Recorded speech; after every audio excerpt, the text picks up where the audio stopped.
भारत के उपराष्ट्रपति जगदीप धनखड़ ने अचानक अपने पद से इस्तीफा दे दिया है। इस्तीफा ऐसे समय पर आया है जब संसद का मानसून सत्र शुरू हुआ ही था। उन्होंने रात 9 बजे बिना किसी पूर्व सूचना के राष्ट्रपति भवन जाकर अपना इस्तीफा सौंपा और 9:25 बजे बाहर निकल गए।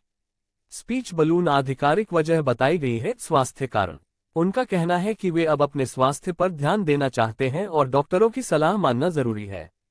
लेकिन सवाल ये है, क्या ये सिर्फ स्वास्थ्य कारण है या इसके पीछे कोई राजनीतिक दबाव या मतभेद है?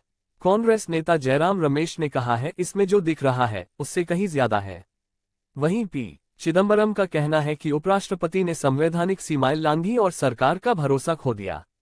अब जब ये पद खाली हो गया है, चुनाव आयोग ने नए उपराष्ट्रपति के चुनाव की प्रक्रिया शुरू कर दी है। तो क्या जगदीप धनखड़ का इस्तीफा सिर्फ स्वास्थ्य की वजह से था या सच में कुछ बड़ा छुपाया जा रहा है? अपनी राय हमें कमेंट में जरूर बताइए। वीडियो को लाइक करें और चैनल को सब्सक्राइब करना ना। जगदीप धनखड़ के इस्तीफे को लेकर अटकलें तेज हैं। विपक्ष इस्तीफे के समय पर सवाल उठा रहा है।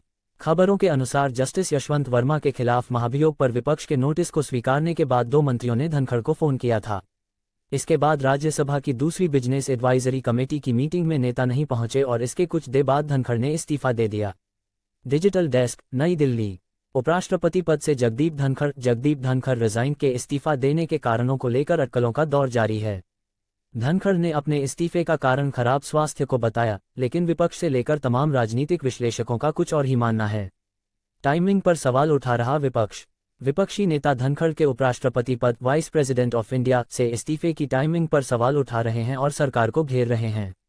विपक्ष का कहना है कि धनखड़ को जबरन इस्तीफा देना पड़ा है। धनखड़ को आया था मंत्रियों का फोन। इस बीच एक बात यह भी सामने आई है कि जस्टिस यशवंत वर्मा के खिलाफ महाभियोग पर विपक्ष के नोटिस को स्वीकारने के कुछ देर बाद 2 दिग्गज मंत्रियों का धनखड़ को फोन आया था। हिंदुस्तान टाइम्स की रिपोर्ट के अनुसार मंत्रियों ने बताया था कि इस कदम से पीएम मोदी खुश नहीं हैं। इस पर धनखड़ ने जवाब देते हुए कहा था कि वो नियमों के अंदर ही काम कर रहे हैं। रिपोर्ट में कहा गया है कि केंद्रीय मंत्री जेपी नड्डा और संसदीय कार्यमंत्री किरेन रिजिजू ने ये फोन किया था। बीएसी मीटिंग में नहीं पहुंचे थे नेता।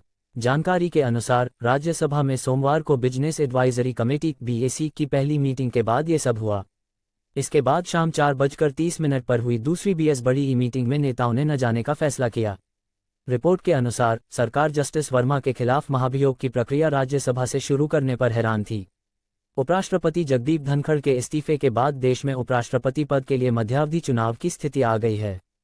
संविधान में उपराष्ट्रपति के कर्तव्यों के निर्वहन के लिए कार्यवाहक का प्रावधान नहीं है, इसलिए राज्यसभा के उपसभापति हरिवंश नारायण सिंह उनकी अनुपस्थिति में सदन की अध्यक्षता करेंगे। चुनाव आयोग जल्द ही चुनाव कार्यक्रम की घोषणा करेगा। JNN, नई दिल्ली। उपराष्ट्रपति जगदीप धनखड़ के सोमवार रात दिए गए इस्तीफे से देश का दूसरा सबसे बड़ा संवैधानिक पद खाली हो गया है। इसका मतलब है कि उपराष्ट्रपति पद के लिए मध्यावधि चुनाव की नौबत आ गई है। वे भारत के इतिहास में कार्यकाल पूरा होने से पहले इस्तीफा देने वाले केवल तीसरे उपराष्ट्रपति हैं। इससे पहले वीवी गिरी और आर वेंकटरमन ने राष्ट्रपति चुनाव लड़ने के लिए अपने पद से इस्तीफा दिया था, जिसके बाद क्रमशः गोपाल स्वरूप पाठक और शंकर दयाल शर्मा उपराष्ट्रपति बने थे। आइए जानते हैं इस स्थिति में आगे क्या होगा। उपराष्ट्रपति के कर्तव्य